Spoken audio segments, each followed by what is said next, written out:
Well, good evening. Thank you so much for spending some time with us here this evening. Welcome to the Murrieta City Council Candidates Forum presented by the Southwest Riverside County BizPAC. My name is Adam Ruiz, and I'm a consultant for the PAC, and I'll be your moderator for this evening. Before we start, just want to give you guys a couple of reminders how the forum will work, also for those tuning in and joining us here live as well. Names were previously drawn at random to determine the order the candidates will be speaking. So we will be starting first with Lisa DeForest, to be followed by Javier Rubalcaba. We're going to begin by giving you guys an opportunity for opening statements. You'll have about 2 minutes for your opening statement.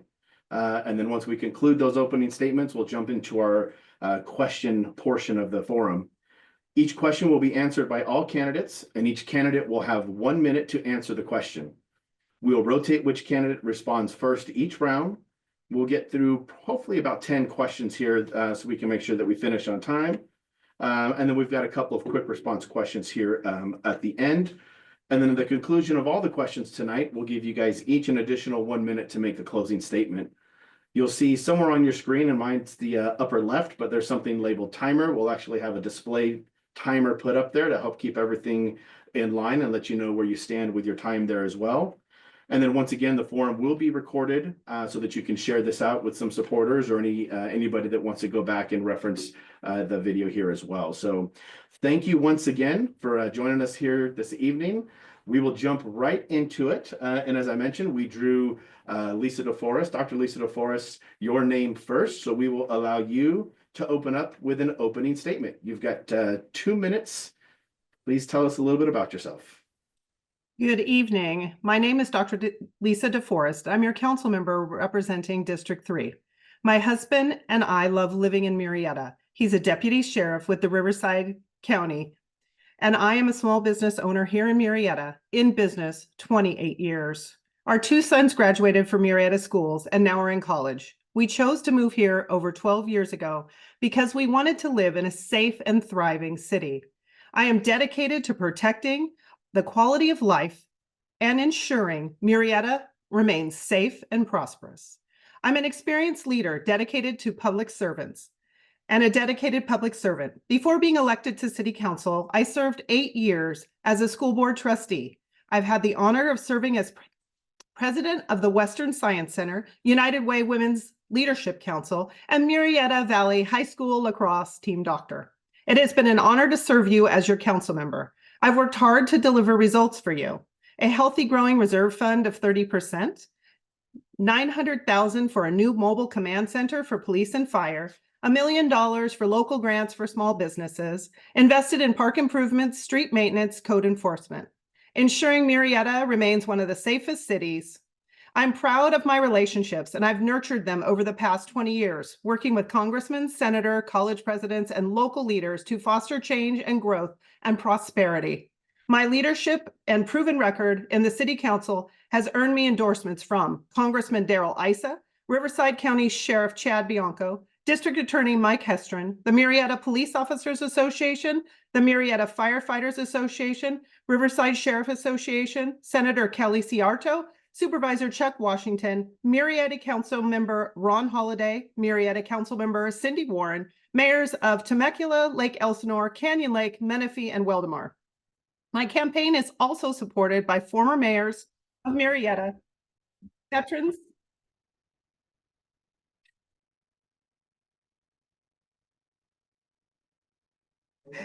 We have now experienced the official timer notification. So thank you for that. I'm sure if there's anything you have to add, there'll be some time later in the forum here. We'll go ahead and turn it over now to our candidate from District 4, Javier Rubalcaba. You've got a couple of minutes here if you would like to please make your opening statement. Thank you very much. My name is Javier Rubalcaba, and I'm your candidate for District 4 in Murrieta, California. I grew up in a small town called Guadalupe, California, in northern Santa Barbara County. From there, I graduated high school, and a few years later, I joined the military, the Navy, to be precise. And got married to a fine young woman. We have 4 kids. I transferred pretty much East Coast to West Coast. I was an electronics technician, aviation type. I worked on anti-submarine warfare equipment at Whidbey Island, Washington with VP 69. I transferred down to Naval Air Weapons Center, Point Magoo, and worked with VP 65 as an anti-submarine warfare technician and became an inspector. From there, I became an instructor of small weapons and general military training and went up to Naval Operational Support Center San Jose. I instructed reservists as well as active duty, especially when the ramp up for the global war on terrorism came out. We were told that everybody was going to be participating, and they needed my expertise to teach reservists and active duty.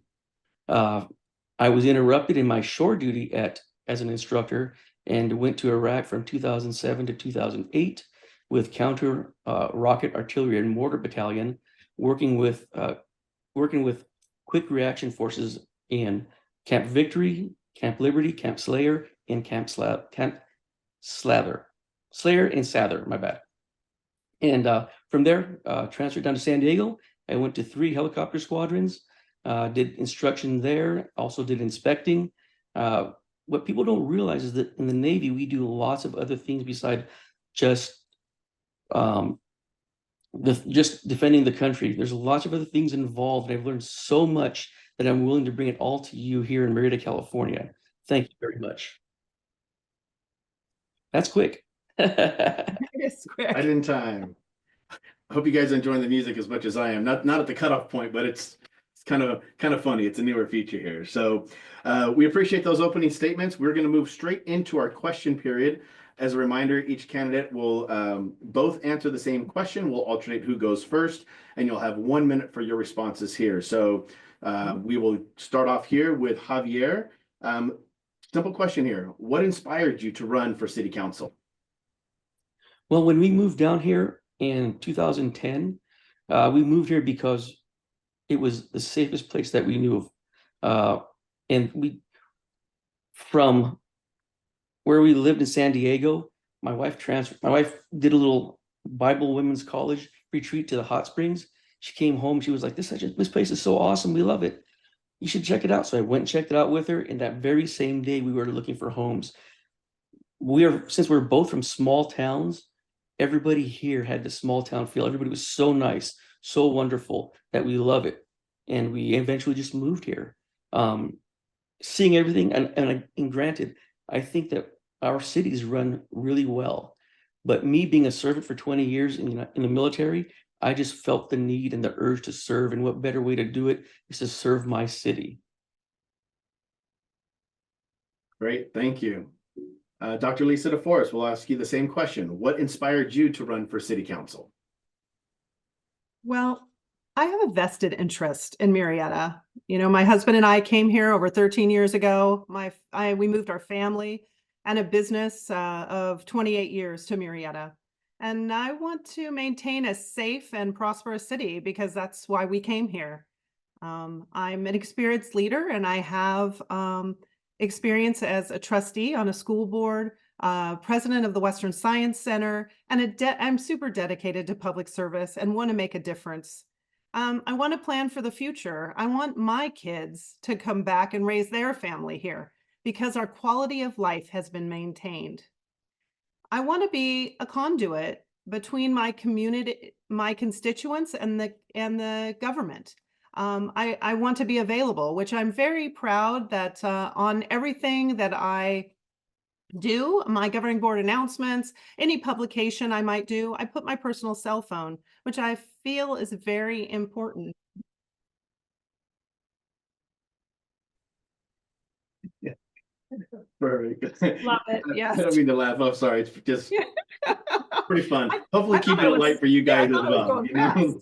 fast. Should be having a little bit of fun. The forum here, as we mentioned to you guys as well, is just an opportunity for anybody that's viewing or going to watch back to learn a little bit more about you. And I think this is a great opportunity for that. So we'll move on here to question 2. Lisa, we'll start with you this time. What is your vision for the city of Murrieta, and what are your top 3 priorities?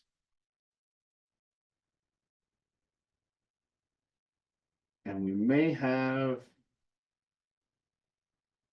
a frozen spot there. Switch to Javier and see if we get her back. Yep. Okay, so let's put a pause there. Javier, I don't mean to go to you twice in a row here, but we'll jump over to you. So question again, what is your vision for the city of Murrieta and what are your top 3 priorities? Well, I see Murrieta as a bedroom community. It's really wonderful. It's really nice. However, I'd like to get I'd like to prop up small business just a little bit more. There are probably many things that we can do. I haven't really looked into them because I'm not into the city council as some people are. But for me, the top 3 would be uh, advertising Murrieta. I would love to use our social networks a lot more, create channels for Murrieta in YouTube and Facebook, like direct, like, and have people record the wonderful things we have here, highlight small businesses and stuff of that nature. 2, I'd like to maintain our safety here. And one of the things that we can do to do that is keep with the single family homes. I don't disparage anyone, but there's a lot of building going on of multiple family homes, and that's good and all. But as we all know, with population density comes an increase in crime. It's just a natural thing that happens. So I'd like to try to fight back in California. There we go. Got it. Thank you. We are trying to check in with Lisa here, see if she's able to join us. No, she was having some challenges with the internet, so let's give her just a couple of seconds and see if she jumps in. We can move her, want to move on, we'll No problem. answer the other questions, and then we'll just catch back up with her. Give her a couple of questions in a row then. All right, how about this, Javier, are you okay? We'll move on with the next question for you, and then if Dr. Lisa Zaforis is able to jump back on, we'll just give her the same questions back to back. Yes, sir. All right, appreciate that. So here is your next question. Dealing with all sorts of personalities from both staff and constituents can be challenging, to say the least. What experience do you have in consensus building? And if you could, please give us a quick example. Yeah, we have of course, in the Navy we have, or in the military in general, we have people from all around the United States, East Coast, West Coast, the South, the Midwest. They all have different personalities and different points of view that they bring in to our work centers and where we work. As a leader in these work centers, I was able to bring them together so that way we can focus on the mission at hand. One of the examples is I was part of the mobilization team. I was actually the supervisor for the mobilization department, where we called up reservists and had them mobilize for orders out and away. We had a gap in communication with the medical department. So I went to the medical department and worked together with them to build an email chain between all the superiors and everyone underneath them, so that we were all on the same page. So if there was a deficiency in one part, everyone would know about it and help them, or remind them that they had a specific time frame to meet. Great, thank you. We will just keep moving along and we'll make sure that we catch up Dr. DeForest here as well. So go back here. So we have seen times when city council members have shared information with the media or publicly in the past. Share with us your understanding of how information should be disseminated about the city, particularly on social media. I think social media is a very important part in our culture and society nowadays. I'm a person that believes in transparency. Of course, there are things that we can't be transparent on, but I think it's very limited. I think we should be transparent in all things that we can be transparent on.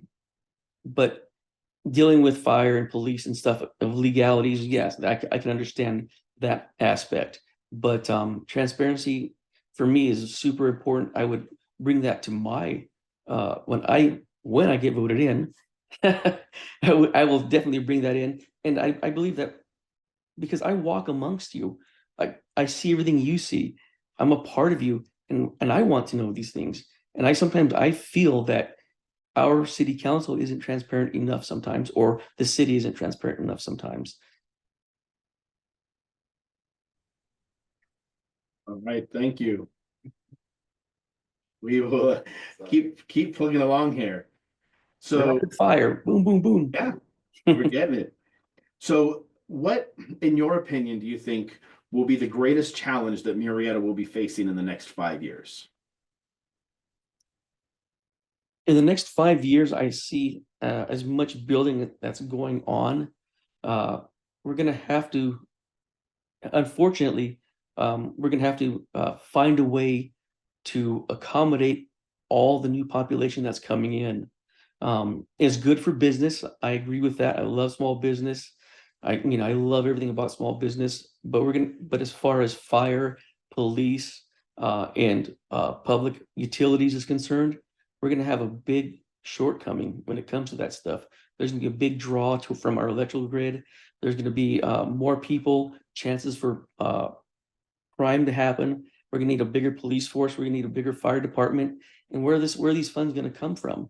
I honestly don't believe that the city council has thought about that thus far. Um, I mean, maybe they have. I've only been to several city council meetings and it was pleasantly pleased by them, but I think that's the biggest challenge of the next 5 years is what are we gonna do with this big surge of population? All right, thank you for that. Now, speaking of some of the development here, what are your thoughts and or concerns regarding the speed of processing development applications with the city right now? Well, I think there's red tape that's been put forward by big California that seems to slow development down. Um, I'm a big proponent of uh, small business, so therefore anything business related, I'm for. However, when it comes to building in certain areas in our neighborhoods, I'm kind of leery about it. Uh, but I haven't gotten into the weeds of what are the requirements for building in our city. Um, from what I hear and from what I understand, the biggest thing is the state, the red tape that they put forward onto these developers to have to go through, to have to wind and cut through to even start building. So that's beyond us. As far as the city's concerned, I think we're pretty lenient. And I think that we've allowed people to build when all the checks and balances are done. Right, thanks for that. So maybe kind of a big question here with only a minute response, but when you look at the city of Murrieta, do you see the city being on the right track or the wrong track? And why would you respond that way? That's a big question because I see Murrieta being on the right track. Like I said, being one of you guys, one of my the population here. I've been to the night markets on Thursday night. It's wonderful. People love that thing. People, I mean, I love it. All the small businesses come out, just the mom and pop things come out, the jams, the jellies, the cakes, the jerky, and all these other things come out. I think we're doing really well as far as in encouraging small business. As far as building, again, I'm going to hit on this because I think it's a big deal. The multifamily housing, I think that it's too much. I don't think that the people who don't live here, people who don't walk among us, people who don't understand us, have to dictate how we put these buildings in, where we put these buildings in. I just think that's wrong. I mean, I'm not saying we shouldn't, but I just think that people up there should not dictate what we do down here. Got it. Thank you.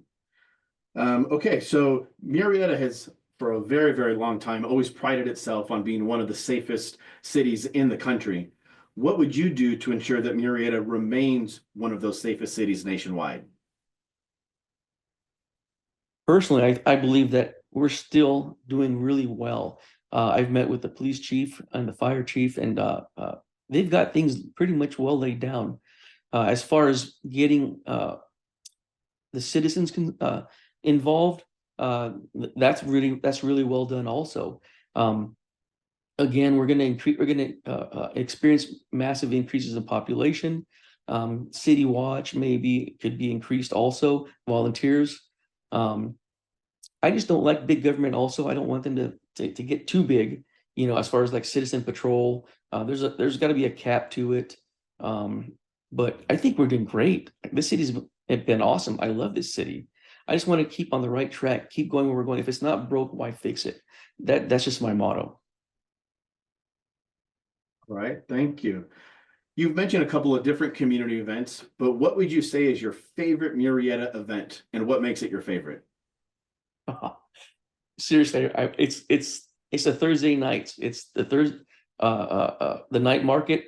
That's because I meet new people there. You meet like there's so many different people that you meet. Uh, a few months ago, I met this young lady and she made candles. That's what she did. She made candles, and I bought a couple of candles off her. She was really nice. Another lady, she did pottery, handmade pottery. But and I'll admit, I smoke cigars.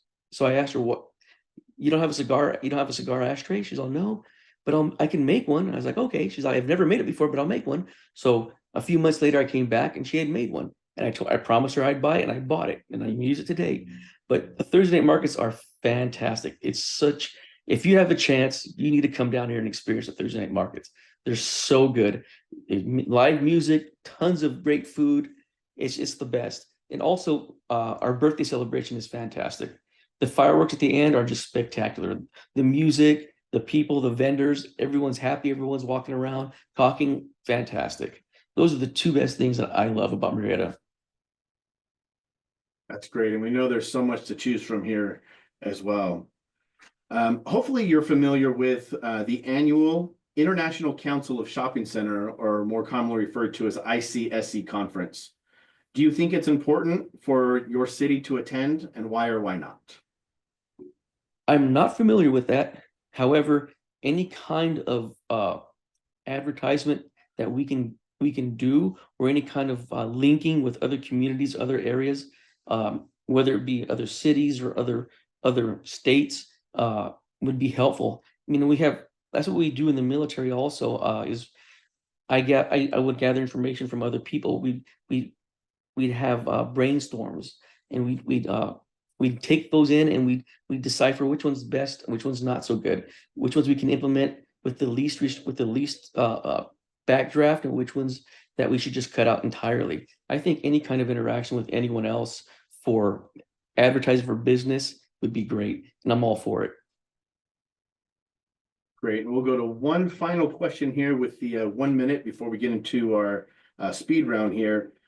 If you were to be elected, how accessible would you make yourself to the public that you serve, and how would you accomplish that? Well, when I get elected, gotta say positive. Well, if I get elected, phone number, email, all that would be accessible to the public. I walk around a lot with my service dog, Molly. So whenever they see her, they know who she is, and she's a pretty big dog. But yeah, I walk around a lot. I would love to hold town halls also in my district. I think that's very important. One of my favorite leaders, Melissa Melendez, she would hold town halls, and I would attend them regularly, and she would discuss what's going on in Sacramento, how things were going, and what bills were coming up, and let us know. I think that would be fantastic for me to do. And once a month, if that, maybe twice a month. But those are the things that I would do. Great. Thank you so much for that. We did just find out that Dr. DeForest lost power, which is why she was not able to get back on here. So we'll address that here and see what we can do to accommodate her. But Javier, we'll just continue with you if you're okay with that. Sure am. Got here set up is just a couple of quick, what we're calling speed round questions. Maybe 15 seconds or less, just kind of a quick, simple answer back to some of these. But first one here, which constituency would you say you identify with the most? Youth, seniors, long-term residents, new residents, business owners, or other? Wow, that's a loaded question. I would say long-term and business, because I am a long-term resident and I love business. That's just it. Perfect. All right. Question two, how many city council meetings have you attended in the last year? In the last year, I've attended maybe 2 or 3 via Zoom. Got it. And how long have you lived in Murrieta? Since March of 2010. March of 2010. All right. It's not unusual for city council members to spend sometimes as much as 20 to 30 hours a week on city business. Are you willing to dedicate at least this much time? Oh, that's all? Yeah. Well, I mean, coming from my background, we used to do like 60 to 70 hours a week sometimes. So that's no big deal. That's part-time. Have you ever served on a committee or commission with the city of Murrieta?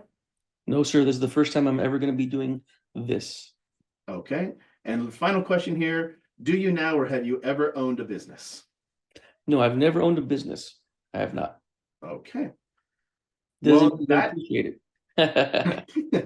no, we definitely appreciate your time here and going through the questions. That does conclude our question portion here. Obviously went quick with just you answering there. So we will give you here another 1 minute to make any kind of final remarks or a closing statement, or maybe touch on anything that you didn't get a chance to touch on earlier tonight. Yeah, when I graduated to civilian life from military life, I was looking for a job. I used to do little detachments. We call them detachments with 2 or 3 helicopters, about $47 million worth of equipment. And I used to have to handle all the logistics and all the housing and all that stuff with like 40 personnel. So I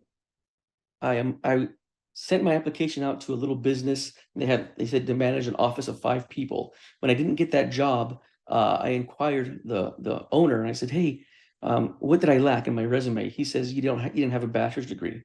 So I said, "Okay, I'll fix that." So I went back, used my GI Bill. I got a bachelor's in business from Azusa Pacific, and I said, I'm not gonna let that stop me. So I went back and I got a master's in business from Azusa Pacific because I didn't want anybody to tell me that I didn't have enough education. So that's what I believe. That's why I love small business, because I got the degree in it. Great. Well, thank you once again. I do want to remind everybody that is watching with us tonight, or will be rewatching this in the future. There are 2 different districts up for election in the city of Murrieta. District 4, in which Javier is a candidate, and District 3, in which Dr. DeForest is one of the candidates. So we have 2 different districts here, 2 candidates from different districts represented this evening. Javier, we want to thank you once again for your time and dedication, even just seeking out an endeavor like city council is not an easy one. So we appreciate you taking that step forward. And then, of course, for spending the time with us tonight to allow us, and hopefully those that will watch back the video, an opportunity to get to know you a little bit better as well. We will follow up and make sure you've got a copy of the recorded link so that you can share. And we'll also be posting this on the YouTube page for the Southwest Riverside County BizPac. But with that, we will go ahead and conclude tonight's candidates forum. We will figure out what we need to do to give Dr. DeForest an opportunity with those questions. But Mr. Rubalcaba, thank you once again for your time this evening. We really appreciate it. Thank you very much for this opportunity. I really appreciate it. Such a great opportunity. Thank you very much. And remember, Javier4district4.org. Thank you. Have a great evening. You too.